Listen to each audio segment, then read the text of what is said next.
여러분, 안녕하십니까?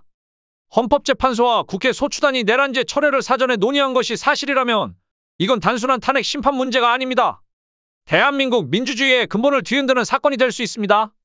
오늘은 헌법재판소 2차 변론기일에서 불거진 내란죄 철회 논란과 그 배경에 대해 이야기해 보겠습니다. 특히 헌법재판소와 국회 측 변호사 간에 이런 말이 나왔어요. 권유해 주신 대로라는 발언인데요. 이것이 어떤 의미를 가지는 것인지, 이 말이 왜 나오게 됐는지, 나온 것이 어떤 의심을 가질 수밖에 없는가에 깊이 다뤄보겠습니다. 먼저 논란의 중심이 된 대화 내용을 살펴볼게요. 2차 변론기일 당시 헌재는 국회 측 변호사에게 이렇게 물었습니다. 그럼 내란죄는 철회한다는 뜻인가요? 이 질문에 국회 측 변호사는 네, 권유해 주신 대로 철회한다는 뜻입니다. 라고 했어요. 여러분, 여기서 주목해야 할 표현은 바로 권유해 주신 대로예요. 권유해 주신 대로? 이 말이 단순한 실수였을까요? 아니면 헌재와 국회 소추단 간의 내란죄 철회와 관련해 사전에 논의가 있었다는 것을 은연중에 드러낸 걸까요? 여기서 우리는 합리적 의심을 하지 않을 수 없습니다. 헌법재판소는 탄핵 심판에서 독립적이고 공정한 심판자로서의 역할을 해야 합니다. 그런데 국회 측 변호사가 헌재가 권유했다는 말을 언급했다는 건 헌재가 단순히 재판을 진행하는 위치를 넘어 소추단의 결정에 간접적으로 영향을 미쳤을 가능성을 시사합니다. 이런 의혹이 사실이라면 헌법재판소의 독립성은 크게 훼손되었다고 봐야 돼요. 이는 헌법기관으로서의 신뢰를 무너뜨리는 심각한 문제입니다. 국회 소추단은 내란죄 철회의 이유를 이렇게 밝혔어요. 내란죄는 입증이 어렵고 시간이 오래 걸리기 때문에 신속한 판결을 위해 철회했다고 설명했습니다. 하지만 내란죄는 탄핵 사유 중 가장 중대한 사유로인데요. 이를 단순히 신속성을 이유로 철회했다는 설명만으로 납득하기에는 아주 부족하죠.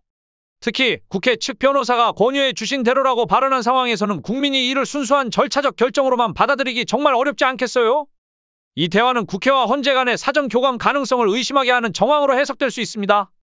만약 헌재가 국회 소추단에게 내란죄 철회를 권유했다면 이는 헌법재판소가 중립성을 잃고 정치적 판단에 개입했음을 의미합니다. 이런 의혹은 법사위에서도 뜨겁게 다뤄졌습니다. 주진우 의원은 법사위에서 이 문제를 강하게 제기했어요. 그는 헌법재판소가 국회 측의 내란죄 철회를 권유했다면 이는 헌재와 국회 간의 내통을 의미하며 헌재의 독립성이 심각하게 훼손된 것이라고 비판했는데요.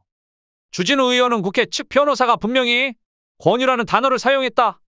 만약 이게 실수라면 왜 그런 발언이 나왔는지 해명해야 하고 그렇지 않다면 사전에 어떤 대화가 오갔는지 국민 앞에 투명하게 밝혀야 한다고 지적했습니다. 헌법재판소는 이에 대해 공식적으로 내란죄 철회를 권유한 적이 없다고 해명했는데요. 그러나 권유해 주신 대로라는 발언이 녹취로 남아있는 이상 국민들의 의구심은 쉽게 사라지지 않을 겁니다. 이는 단순히 말실수라고 치부하기엔 지나치게 구체적이고 그 표현 자체가 가지는 무게가 크기 때문입니다. 내란죄는 대통령 탄핵의 핵심 사유였어요. 형법상 내란죄는 국가의 질서를 무너뜨리기 위한 폭력 행위로서 탄핵 심판의 가장 중대한 사안으로 다뤄졌고요. 그런데 국회 소추단이 이를 철회한 것은 탄핵 심판의 방향성을 크게 바꾸는 결정이었습니다. 만약 헌법재판소가 내란죄 철회를 권유한 것이 사실이라면 이는 재판 과정의 공정성을 완전히 흔드는 중대한 사태가 될 수밖에 없습니다.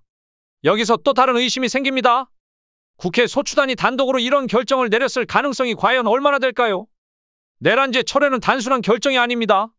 소추단이 이런 결정을 내리기 전 헌재의 판단이나 조언을 요청했을 가능성이 있다는 점도 배제할 수 없습니다.